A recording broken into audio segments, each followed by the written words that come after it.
mga kapambira, matagal na hindi nag-shine ng boots. Chinecheck ka naman dyan, pero pag minsan hindi maigpit, hindi natin nasa-shine boots natin. Araw-araw kasi inspection dito ngayon. Pambira talaga. Nagawa na nilang everyday. Pero ngayon, hindi time tayo na mag-shine ng boots. Yung mga nagsashine ng boots, tinuruan kami na tawag dito. Tinuruan kami dun sa camp na parang bulak or yung bulak tsaka tubig. Siyempre yung kiwi. Magkwento-kwentuhan muna tayo mga kapambira habang nagsashine tayo ng boots.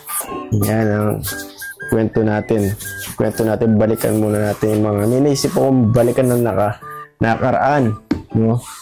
Nakaraan nung mga high school day ni Pambira. Tayo nagsashine tayo na old school lang mabilisan na. Yung iba, matagal talaga pero super shiny. Anong gayahin si Pambira, pang old school lang. Nilinisin lang sa konti-konti sa mga and then i-brush. Konti-konti muna may ilinisin natin yung sa harap. Ang kwentong Pambira natin, ito true story. At naman may mga wala man tayong konti kay Pambira kahit mga lang, konti-konti. Kasi Pambira, sabi ko noon, baka gagawa ko ng libro sa mga kalokohan ko. Ngayon pala YouTube, modern na, no? YouTube. Yung kwento natin sa high school naman, naalala ko tuloy. No? Alam mo ba si Pambira? Para di nyo alam. Naging presidente ako ng high school. No? Isang taon na presidente si Pambira. Sa lahat ng panahon na yun, at nangyari, yeah! I'm making a little video. Yeah. And yun nangyari, naging presidente nga ako ng high school. Ang nangyari ganito yun. Magmula nung elementary, yung mga klase daw nila, siyempre bagong eskwela na naman, no?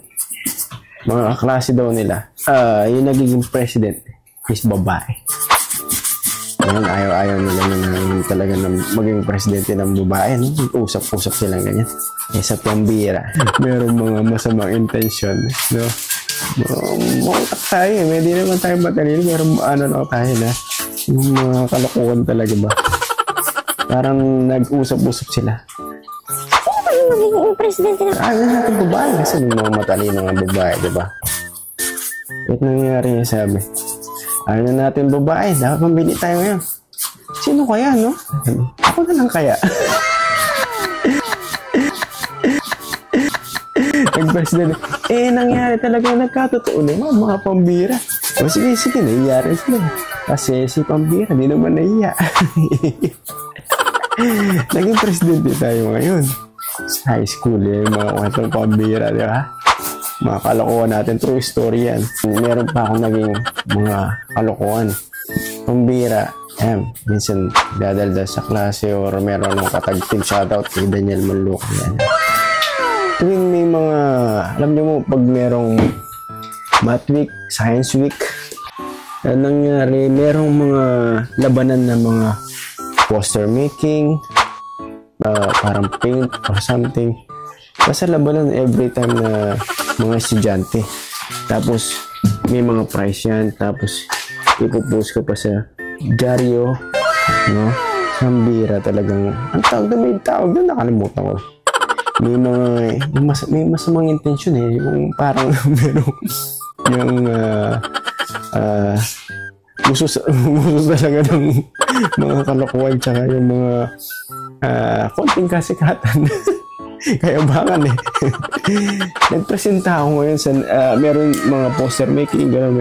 Merong time si Pambira na pabulak mga Pambira para luminis yung kahit sa harapan na kumikintab. Meron mga tinatawag na slogan writing contest. Ngayon, sabi ng madam ko, gusto mo ba sa mga to? Kahit na wala akong alam sa slogan, hindi naman ako matalino talaga. Pero nagta-top 10 naman tayo lahat yan sa eskwela. Hindi lang nang alam ng mga iba. No? Hindi naman sa pinagmamahal.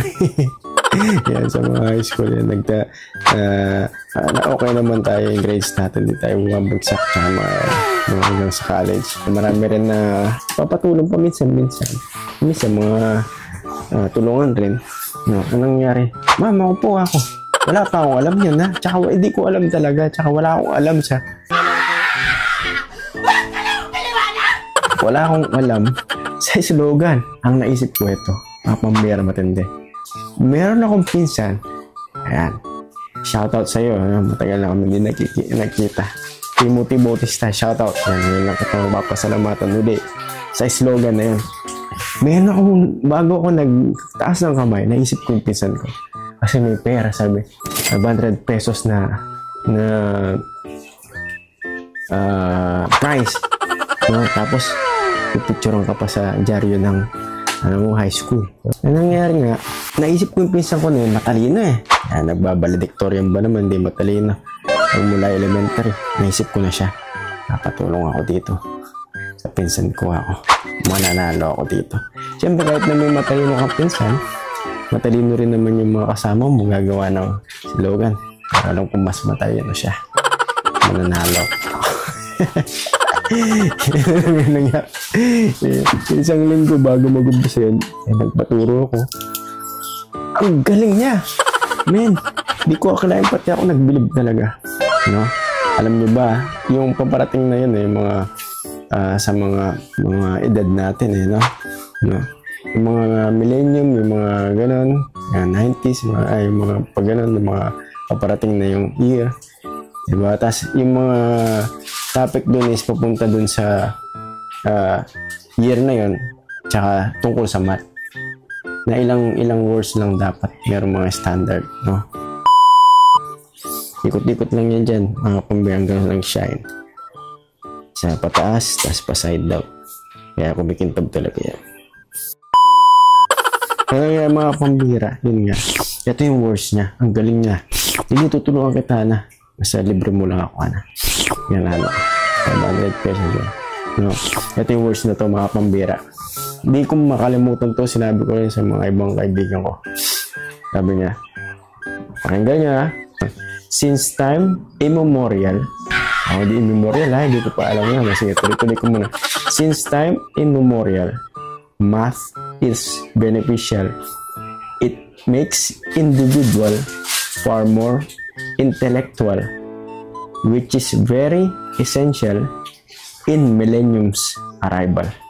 Hindi ba? Napakaganda. Hanggang ngayon, hindi ko makalimutan yan. Alam niyo ba yung makalabang ko? Pambira. Nasa star section naman 1 to 6. Pero meron pang mas mataas na 2 section bukod sa amin. Yung talaga mga natawag na science scholar. Okay. Yun yung mga kakalabanin natin matatalino.